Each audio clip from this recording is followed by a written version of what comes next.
துக்கத்தை சந்தோஷமாய் மாற்றி துயர் நிறைந்த வாழ்க்கையில் தூய தேவனுடைய பலத்தை நமக்கு அருளி செய்து நம்மை தூக்கி கண்மலையின் மேல் நிறுத்த அவர் விரும்புகிறார். என்ன ஒரு நேசம்! ஆண்டவரின் நேசம். ஏசாயா 29:19 சிறுமையானவர்கள் கர்த்தருக்குள் மிகவும் மகிழ்ந்து மனுஷரில் எளிமையானவர்கள் இஸ்ரவேலின் பரிசுத்தருக்குள் களி கூறுவார்கள்.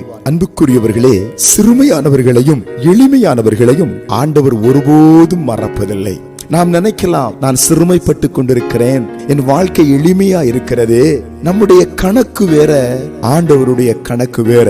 அவர் நம்முடைய வாழ்க்கையில ஏராளம் நன்மைகளையும் தாராளம் ஆசீர்வாதங்களையும் அருளும்படி விரும்புகிறார். நம்மை குறித்து மிகவும் அக்கறை உள்ளவராயிருக்கிறார். இந்த நாட்களில் ஒருவேளை நீங்கள் மனம் உடைந்த சூழ்நிலையில, மகிழ்ச்சி அற்றுப்போன சூழ்நிலையில, ஏதோ துக்கத்தின் பாத்திரத்தை கையில் ஏந்தி கொண்டு களி கூற முடியாதபடி தடுமாறிக் கொண்டிருக்கிறீர்களோ, நிச்சயமாய் ஆண்டவர் எல்லா துக்கங்களையும் மாற்றி நம்மை மகிழ்ச்சியால் இடை கட்டி நம்மை களி கூற பண்ண அவர் போதுமானவர். மனிதன் நம்மை புரிந்து கொள்வதை விட நம்மை நேசிக்கிற ஆண்டவர் நம்மை பல மடங்கு ஆழமாக புரிந்து கொண்டு நம்முடைய உணர்வுகளை அறிந்து கொண்டு நமக்கு உதவி செய்ய அவர் எபனேசராயிருக்கிறார். இந்த நாட்களில் நீங்கள் படுகிற உபத்திரவங்கள், போராட்டங்கள் அவருக்கு தெரியும். எனவே கலங்காதிருங்கள். சிறுமைப்பட்ட நாட்களுக்கு சரியாய் ஆசீர்வாதத்தை அனுபவிக்கும் நாட்களை தேவன் வைத்திருக்கிறார். மகிழ்ச்சிகள் அற்றுப்போன நாட்களுக்கு சரியாய் மகிழ்ச்சியிலே துள்ளி குதிக்கும் நாட்களை தேவன் வைத்திருக்கிறார். சோர்ந்து போக வேண்டாம். ஜெபிப்போம். பரலோக பிதாவே, இந்த காலை வேளையிலும் சோர்ந்து போயிருக்கிற,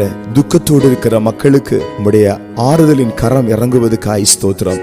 இப்பொழுதே அவர்களை மகிழ்ச்சியாக்குவதற்காய் ஸ்தோத்திரம். ஜெபம் கேட்பதற்காய் ஸ்தோத்திரம். இயேசுவின் நாமத்தில் ஆமென்.